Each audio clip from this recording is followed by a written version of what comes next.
দ্বিতীয় বিশ্বযুদ্ধের পর এশিয়ার কৌশলগত মানচিত্রে এমন এক পরিবর্তনের ইঙ্গিত দেখা যাচ্ছে যা নিয়ে দিল্লি থেকে টোকিও আর বেইজিং পর্যন্ত আলোড়ন শুরু হয়েছে।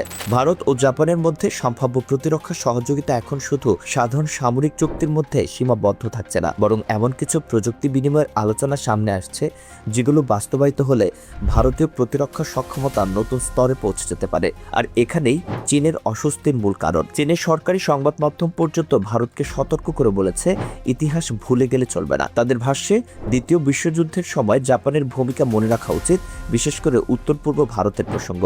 কিন্তু প্রশ্ন উঠছে, হঠাৎ এমন কি ঘটলো যে চীন এতটা উদ্বিগ্ন হয়ে পড়ল? ঘটনার সূত্রপাত জাপানের নতুন প্রধানমন্ত্রী সানায়ে তাকাইচির ক্ষমতায় আসার পর। তার সরকার জাপানের বহু দশক পুরনো প্রতিরক্ষা রপ্তানি নীতিতে বড়সড় পরিবর্তন আনার সিদ্ধান্ত নিয়েছে। 3 principles on transfer of defence equipment and technology এর গাইডলাইন বদলে দেওয়া হয়েছে। দ্বিতীয় বিশ্বযুদ্ধে পরাজয়ের পর আমেরিকার চাপে জাপান এমন এক পথে হাঁটতে বাধ্য হয়েছিল যেখানে তাদের প্রতিরক্ষা শিল্পের উপর নানা সীমাবদ্ধতা ছিল। জাপান চাইলেও প্রাণঘাতী অস্ত্র বা উন্নত সামরিক প্রযুক্তি সহজে অন্য দেশের হাতে তুলে দিতে পারত না। এতদিন তারা মূলত নন লিথাল প্রযুক্তি, যেমন সার্চ অ্যান্ড রেস্কিউ সরঞ্জাম, পরিবহন ব্যবস্থা, নজরদারি যন্ত্র বা রাডারের মতো প্রতিরক্ষামূলক সিস্টেম রপ্তানি করত। কিন্তু আক্রমণাত্মক অস্ত্র যেমন যুদ্ধ বিমান, ক্ষেপণাস্ত্র বা যুদ্ধ জাহাজের উন্নত প্রযুক্তি রপ্তানির প্রশ্নে জাপান ছিল অত্যন্ত সংযত। এবার সেই সীমাবদ্ধতার বড় অংশ তুলে দেওয়ার পথে হাঁটছে টোকিও। ফলে ভারতের মতো ঘনিষ্ঠ অংশীদার দেশগুলোর সামনে খুলে যেতে পারে জাপানি প্রতিরক্ষা প্রযুক্তির দরজা। দিল্লি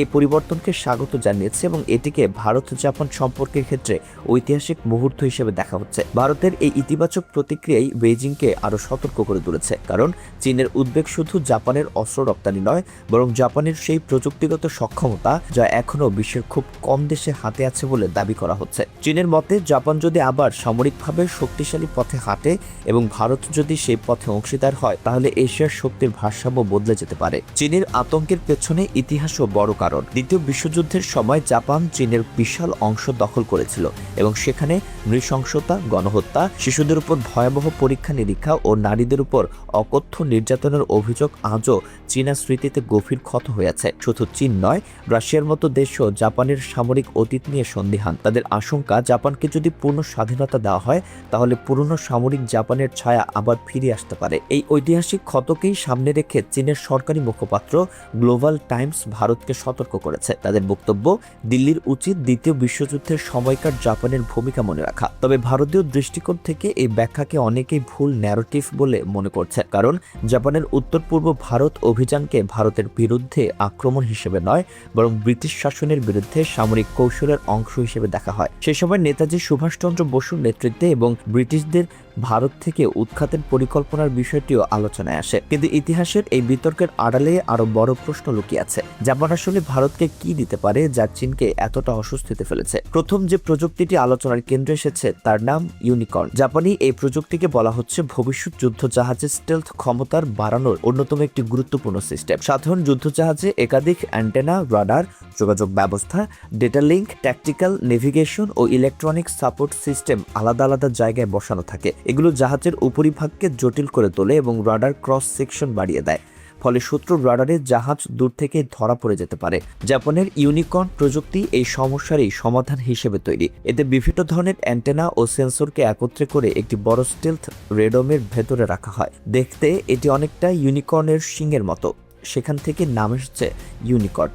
এই ব্যবস্থার ফলে যুদ্ধজাহাজের উপরের অংশ অনেক বেশি পরিষ্কার, কম দৃশ্যমান এবং স্টেলথ ডিজাইনের উপযোগী হয়ে ওঠে। আলাদা আলাদা অ্যান্টেনা বসানোর প্রয়োজন কমে যায়, জায়গা বাঁচে এবং জাহাজের রাডারে ধরা পড়ার সম্ভাবনা কমে। রিপোর্ট অনুযায়ী ভারত ও জাপানের মধ্যে এই প্রযুক্তি নিয়ে সমঝোতা হয়েছে এবং ভারতে প্রযুক্তি হস্তান্তরের মাধ্যমে উৎপাদনের জন্য ভারতীয় কোম্পানি বিডিএলকে বেছে নেওয়া হয়েছে। পরিকল্পনা অনুযায়ী এই সিস্টেম শুধু ভারতীয় নৌবাহিনীর ভবিষ্যৎ যুদ্ধজাহাজে ব্যবহৃত হবে না, বরং জাপান যদি অন্য দেশে একটি রপ্তানি করে সেই উৎপাদনও ভারত থেকেই হতে পারে। এই প্রযুক্তির সুবিধা ভারতের জন্য দুই দিক থেকে গুরুত্বপূর্ণ। প্রথমত, ভারত এমন এক উন্নত নৌ প্রযুক্তির সাপ্লাই চেইন ও ইকোসিস্টেম গড়ে তুলতে পারবে যা ভবিষ্যতে নিজস্ব প্রযুক্তি বিকাশেও কাজে লাগবে। দ্বিতীয়ত, ভারতীয় নৌবাহিনীর যুদ্ধজাহাজ চীনের বিরুদ্ধে আরো সক্ষম হয়ে উঠবে। চীনের বড় উদ্বেগ এখানেই, কারণ এমন প্রযুক্তি তাদের হাতে নেই বলে দাবি করা হচ্ছে। তবে এখানে শেষ নয়। জাপান যেহেতু এখন প্রাণঘাতী অস্ত্র রপ্তানির ক্ষেত্রেও বেশি নমনীয় হচ্ছে, তাই মোগামি ক্লাস স্টেলথ ফ্রিগেট নিয়েও আলোচনা শুরু হয়েছে।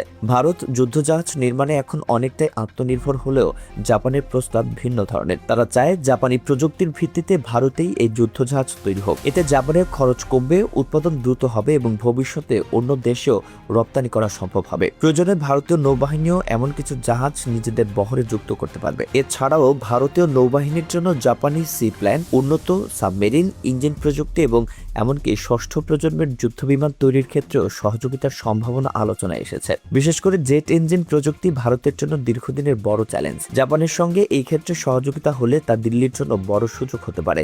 ভারতের দৃষ্টিতে জাপানকে একটি ভরসাযোগ্য অংশীদার হিসেবে দেখা হচ্ছে, কারণ জাপানকে আমেরিকার মতো বারবার নিয়ম বদলানো বা রাজনৈতিক শর্ত চাপিয়ে দেওয়া দেশ হিসেবে দেখা যায় না। এই কারণেই ভারত জাপান প্রতিরক্ষা সহযোগিতা শুধু অস্ত্র কেনাবেচা নয়, বরং দীর্ঘমেয়াদী কৌশলগত অংশীদারিত্বে রূপ নিতে পারে। তবে চীনের সবচেয়ে বড় আতঙ্ক সম্ভবত আরেকটি অস্ত্রকে ঘিরে, যার নাম রেলগান। জাপানই প্রথম সফলভাবে যুদ্ধজাহাজ থেকে এই ধরনের অস্ত্র পরীক্ষা করেছে বলে দাবি করা হচ্ছে। রেলগানের ধারণা দেখতে সহজ হলেও প্রযুক্তিগতভাবে অত্যন্ত জটিল। এতে দুইটি ধাতব রেল থাকে, অনেকটা ট্রেন লাইনের মতো।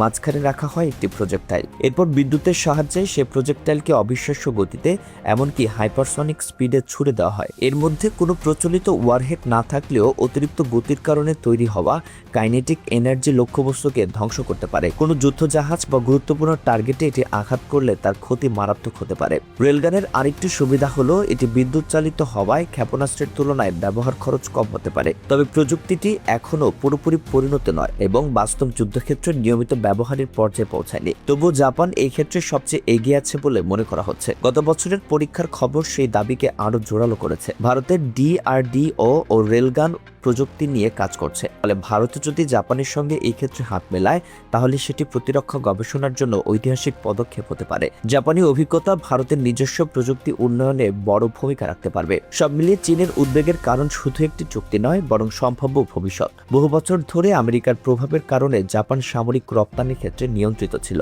সে সময় চীন নিজেকে বিশ্ব উৎপাদন কেন্দ্র হিসেবে শক্তিশালিত করেছে। অন্যদিকে চীনের ভয় দেখিয়ে আমেরিকা এশিয়া প্রশান্ত মহাসাগরীয় অঞ্চলে নিজের প্রভাব বজায় রেখেছে এবং বিভিন্ন দেশকে অস্ত্র বিক্রি করেছে। কিন্তু ডিলারাইজেশন ও বৈশ্বিক শক্তির পরিবর্তিত সমীকরণের মধ্যে আমেরিকার সেই আগের নিয়ন্ত্রণ দুর্বল হচ্ছে বলে মনে করা হচ্ছে। এই বাস্তবতায় জাপান নিজেকে নতুনভাবে সাজাতে চাইছে, আর ভারতের সঙ্গে তার ঘনিষ্ঠতা সেই পরিকল্পনারই অংশ। জাপানের দরকার এমন এক শক্তিশালী অংশীদার যে চীনের চাপের মুখে এশিয়ায় ভারসাম্য তৈরি করতে পারবে। ভারতের দরকার উন্নত প্রতিরক্ষা প্রযুক্তি, যা নিজের সামরিক শিল্পকে আরো এগিয়ে নিয়ে যাবে। তাই দুই দেশের স্বার্থ এখানে এক জায়গায় এসে পিছেছে। চীন চাইছে না জাপান আবার সামরিকভাবে শক্তিশালী হয়ে উঠুক এবং ভারতের মতো বড় শক্তির সঙ্গে হাত মিলিয়ে নতুন প্রতিরক্ষা অক্ষ তৈরি করুক। কিন্তু বর্তমান পরিস্থিতি যেদিকে এগোচ্ছে, তাতে ভারত জাপান সহযোগিতা আটকানো সহজ হবে না। Unicorn, Mogami class frigate, submarine, jet engine এবং রেলগানের মতো প্রযুক্তি যদি সত্যি ভারতের হাতে আসে,